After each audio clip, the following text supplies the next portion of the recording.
Welcome back, Hot Wheel collectors. This video is going to be about whether or not to open those Hot Wheel cars. I've got this question a few times. Do I open or do I not open? Should I open or should I not open a Hot Wheels car? And I think every collector at some point or another is going to ask themselves this question. Whether it be about a vintage car that you bought online or in a flea market or somewhere, or the brand new Hot Wheel you got at the store that you may or may not have seen before, or might be rare, might be a treasure hunt. It could even be a convention car that clearly is very rare, and in this case has a numbered serial number on it with a holographic image telling you exactly what number. This one here is number 3,311 out of 4,000. So we know there's only 4,000 of these made. Do I open it or do I not open it? As everything you've probably researched before coming to this video has said, it's all up to you and personal preference. Yes, that's the easy answer. Very easy for people to say that, but it doesn't really help you make the decision. Is it financially a good thing to open them or not open them? Is it a bad thing? How much value does the packaging really add to your collectible that you would like to be able to see and enjoy? And we're going to discuss that right now. So, from my point of view, this is my opinion, I enjoy opening cars. I really do. In the package, the packaging is very nice on this Auto World. It's a nice static display. It comes with like a matchbox style box. For me, I had to buy two of these. One to keep in the package and display on my wall, and one to open. And this goes for certain cars that I have. So I open this one up. We're going to disregard the packaging, because once you've opened a car, the packaging, you can keep it. You know, it doesn't have to be totally ruined, as you can see here. You can keep it if it has some significance, especially if there's information on the back of the card that you find relevant, or you know, say there's a series of cars you're trying to collect and you want to have a list that you can complete as you go.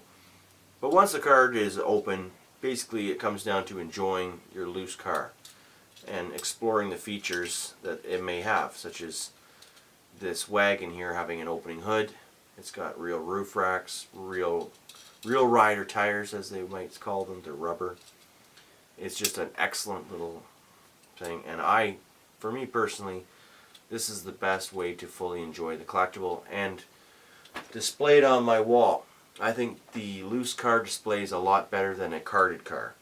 You've got no glare when you look at it. If you look at this truck, it's not only in its own package, but it has a protecto pack around it. That's this plastic shielded card here, which you can open, but even still, look at all the glare that you got coming off that truck. The packaging is really just cardboard when it comes down to it, unless you're in this hobby for pure resale.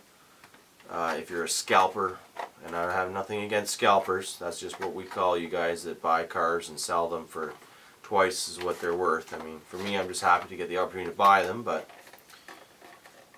you know, that's what they do. They put them in a nice little blister pack. It's guaranteed to come to your door if you buy them online in perfect condition, as this vehicle did.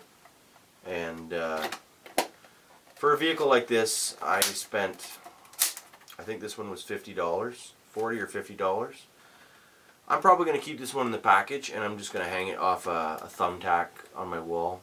And it's very new, so the packaging is very clear. It's fairly easy to see through it. It might not film so well, but I like the packaging. I like it came with a brand new protecto pack. So that one for me will stay in the package.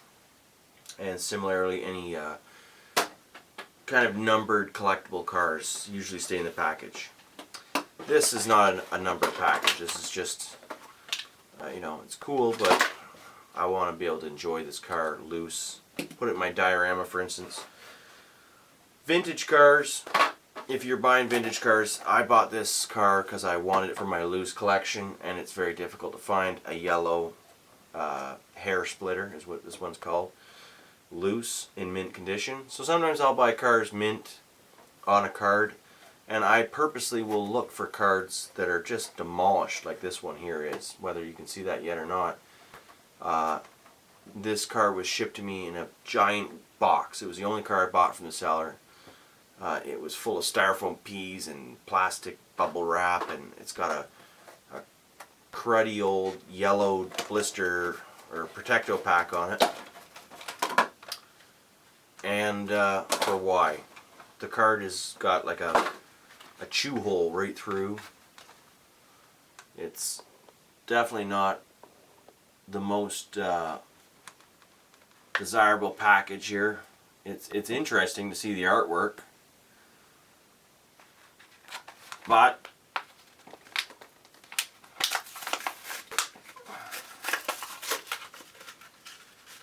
ultimately, to me, this packaging is garbage. The car inside is mint condition, and that's what I really wanted for my collection, was a mint loose car. And for cars like that, I open them up without hesitation, as you can see.